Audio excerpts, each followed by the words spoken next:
Olá pessoal, estou aqui com vocês para mais uma das nossas aulas de física e hoje nós vamos falar aí dos resistores elétricos.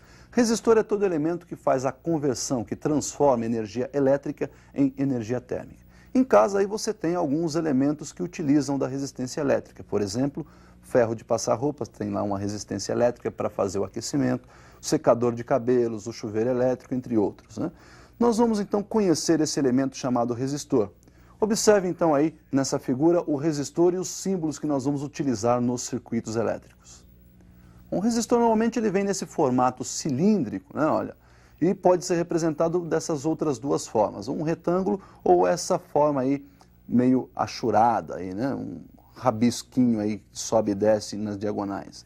Muito bem. Função então desse nosso resistor é transformar a energia elétrica em energia térmica.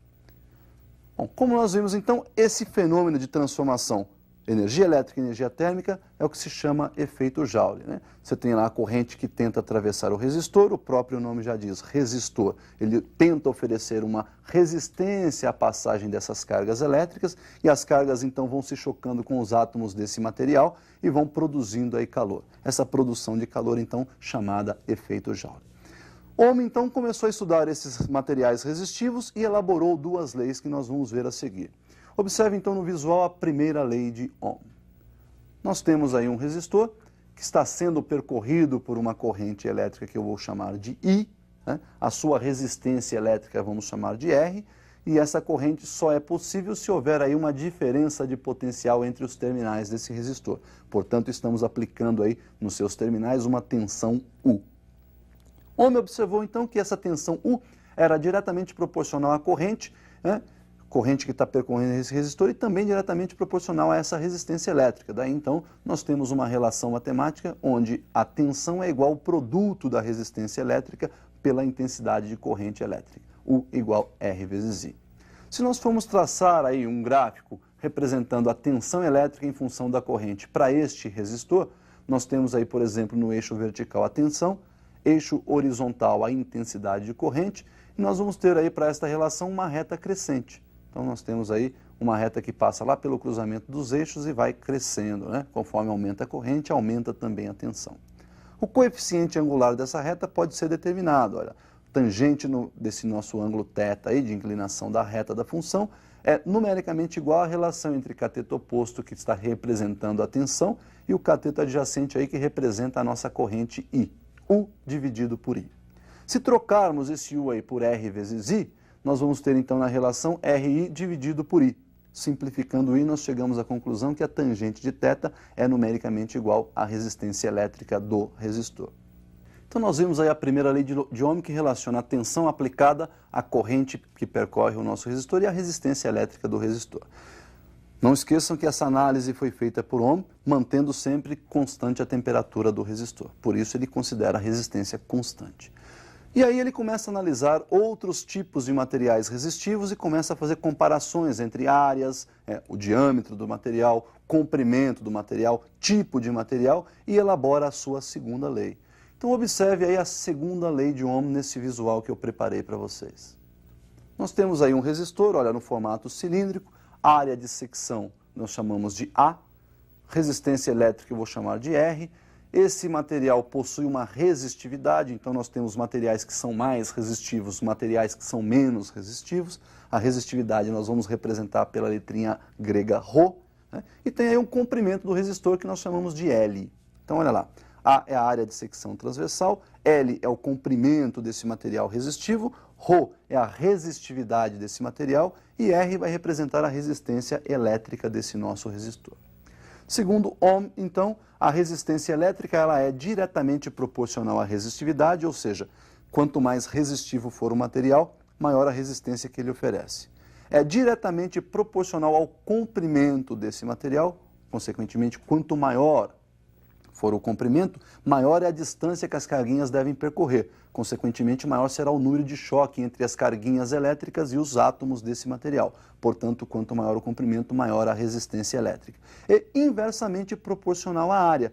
Você aumentando a área, você então facilita a locomoção dessas cargas elétricas, então você reduz a resistência elétrica. A unidade de resistência elétrica, em homenagem então ao criador das duas primeiras leis, né, primeira e segunda lei, vai aí para o ohm. E nós vamos representar pela letra grega ômega, que é essa aí que parece uma ferradura, né? Então a unidade de resistência elétrica é ohm. Então nós vimos aí as duas leis de ohm para os resistores elétricos. Não se esqueçam que o resistor é considerado resistor ôhmico quando a temperatura é constante, ou seja, quando ele vai ter então aí a resistência constante. Tudo bem? Bom, nós vamos agora aprender como associar esses resistores, né? Para efeitos aí práticos, nós podemos associar esses resistores em série e em paralelo. Observe então como é que nós vamos fazer essa associação em série. Bom, na associação em série nós temos aí um resistor após o outro e observe então que a corrente que passa pelo primeiro resistor é a mesma que vai passar pelo segundo e a mesma que vai passar pelo terceiro. Ou seja, na associação em série, a corrente elétrica é comum a todos os resistores que estão associados. Bom, se nós lembrarmos da primeira lei de Ohm, U igual a R vezes I, para cada um desses resistores nós vamos ter uma tensão particular. Para o resistor R1 tem uma tensão U1, né? Então U1 é R1 vezes I. Para o resistor R2 a mesma coisa, para o R3 também, né? Tensão U2 é R2 vezes I, a tensão U3 R3 vezes I. Então nós temos, na verdade, aí na associação de resistores em série um divisor de tensões. Se você pegar toda a tensão que está aplicada a esta associação de resistores, ela foi dividida em três, no nosso exemplo, aí, em três tensões parciais. Nós temos então que a tensão total é o somatório das tensões parciais. A tensão total, então, seria a soma de U1 mais U2 mais U3. O resistor equivalente, aí, lembrando que a corrente é a mesma para todo mundo, né, para todos os resistores, uma resistência que poderia substituir esses três aí, ela pode ser então dada pela soma, né, dos resistores que estão associados. A resistência equivalente então é dada pela soma de R1 mais R2 mais R3. Então nós vimos aí o primeiro caso de associação em série. Podemos fazer associação também em paralelo. Observe então aí a associação em paralelo dos resistores. Bom, então nós temos aí os resistores em paralelo e agora percebam que não é mais a corrente que é comum a todos os resistores. Nós temos aí agora a tensão elétrica comum a todos eles. Então, numa associação em paralelo, a tensão elétrica para todos os resistores é a mesma. A corrente agora está se dividindo, então nós temos aí um divisor de correntes, né? A corrente I entra ali pelo lado esquerdo, já no primeiro nó ela se divide em duas partes, I1 que vai para o resistor R1 e o I2 que continua subindo. No segundo nó nós temos uma nova divisão, o I2 se divide em I3 que vai para o resistor R2 e I4 que continua subindo, e esse I4 é quem vai passar lá no resistor R3. Bom, podemos dizer que a corrente I total que entrou pelo circuito aí é a soma das correntes I1 e I2. Ela se dividiu ali embaixo entre I1 e I2. Se somarmos I1 mais I2, nós temos novamente a corrente I. E sabemos também que a corrente I2 se dividiu em I3 e I4. Se somarmos I3 mais I4, nós temos então a corrente I2. Podemos então substituir na primeira equação, né, a corrente I2 por I3 mais I4.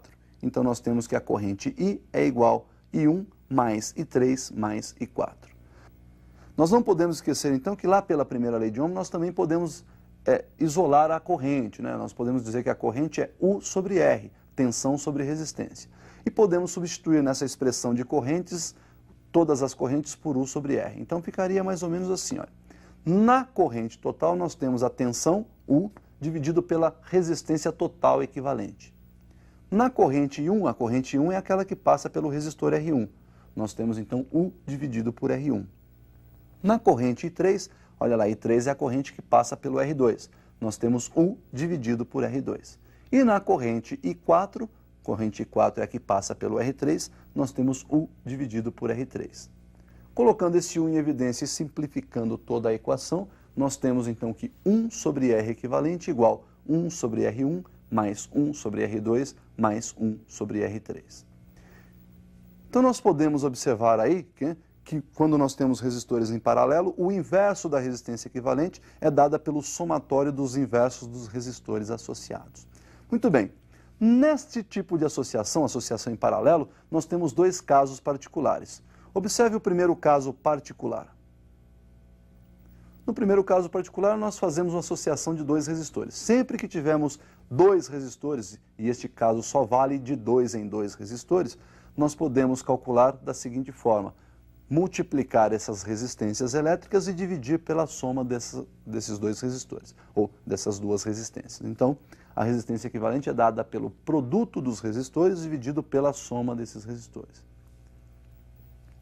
Já um segundo caso particular possível aí é quando você tem uma associação de vários resistores, todos com a mesma resistência elétrica. Então, observem aí vários resistores com a mesma resistência numa associação em paralelo. Então, nós temos aí a associação de N resistores iguais, olha lá. Para o nosso exemplo, eu escolhi aí 3 resistores, todos de resistência R.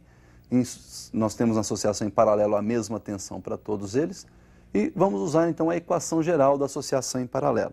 Nós temos aí, então, que 1 sobre R equivalente igual a 1 sobre R do primeiro resistor, mais 1 sobre R do segundo resistor, mais 1 sobre R do terceiro resistor.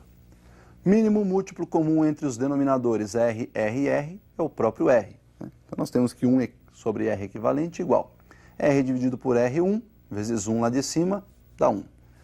No segundo termo ali, ó, R por R de novo, 1 multiplicado por 1 em cima, 1, e a mesma coisa para o terceiro, R por R1 vezes 1, 1 novamente. Então, nós temos que 1 sobre R equivalente igual a 3, somando esse 1 mais 1 mais 1, 3 sobre R. Nós vamos pegar essa equaçãozinha e vamos multiplicar em cruz. Nós vamos ter, então, que R vezes 1 igual a R equivalente vezes 3. Podemos pegar essa equação e dividi-la membro a membro por 3, onde nós vamos ter, então, R sobre 3 igual a 3R equivalente dividido por 3. Bom, se nós considerarmos, então, agora a simplificação dessa equação, nós podemos dizer que o R equivalente é o próprio R, a própria resistência elétrica, sobre 3. Isso para o caso de 3 resistores. Em modo geral, para N resistores, nós podemos dizer que o R equivalente, então, será R, valor da resistência, dividido por N, que será o número de resistores associados. Então, o que nós tínhamos para ver nessa aula de hoje eram as leis de Ohm, primeira e segunda lei que nós vimos, e a associação de resistores. Tudo isso você já pode, então, agora aplicar nos exercícios e se preparar para o seu vestibular. Bons estudos e até o nosso próximo encontro.